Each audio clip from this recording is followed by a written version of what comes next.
back, friends. I have finished preparing the ingredients for the next step, but I'm going to show you the Instapot here. So inside we have a metal trivet, which is a little rack that makes it easier to take out your meal or meat when it's finished cooking. So we are going to use that today. So the next step is to put in the onions. I have them quartered. The ingredients called for one large onion, but I had 2 smaller onions, so I chopped those up instead. So you can kind of make little variations depending on what ingredients that you have. So we are just going to pour all those in. And then the next ingredient is the minced or chopped garlic. I said a tablespoon, so there's a tablespoon here. And it said just kind of pour it all over the onion and kind of just mix it in there. Okay, so the next step we have is the meat here.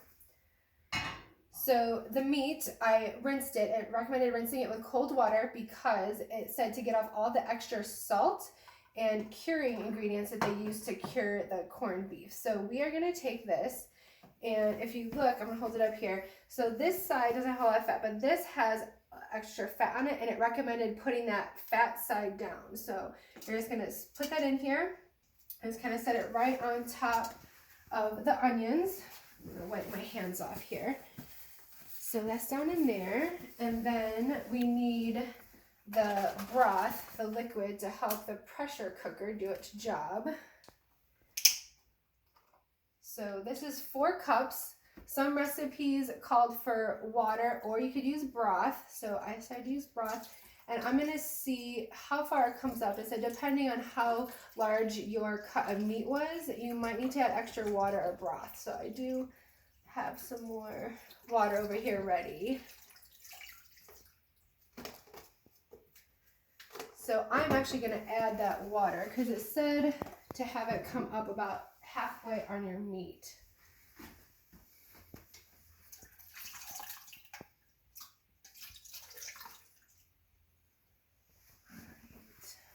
I need to grab a little extra broth. Let's see if we put that down in there. So I am going to now put, this is the seasoning packet that came with the beef, so make sure when you are getting the corned beef out, you don't throw that away. And we're just going to sprinkle that on top here, top of the meat. And it said you could kind of push it into the meat too once you got it on. So don't be afraid to get a little messy. Sometimes getting messy in the kitchen turns out to be the best meals.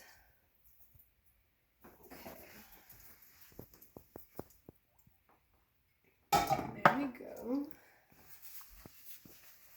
Alright, so now we're going to put the lid back on. So you put it on. It kind of, if you heard that noise, it kind of gives you a chime that it was on. So we have to turn this little knob here to sealing. And then you're going to hit pressure cook. And we are going to do it for 90 minutes because this is a larger cut of meat. I know that still seems like a long time, but it's a lot less time than if you had to boil on the stove or in the oven. Ooh.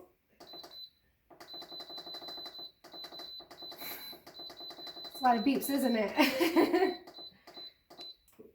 All right, so then it waits about 10 seconds and then it should kick on. It'll say on.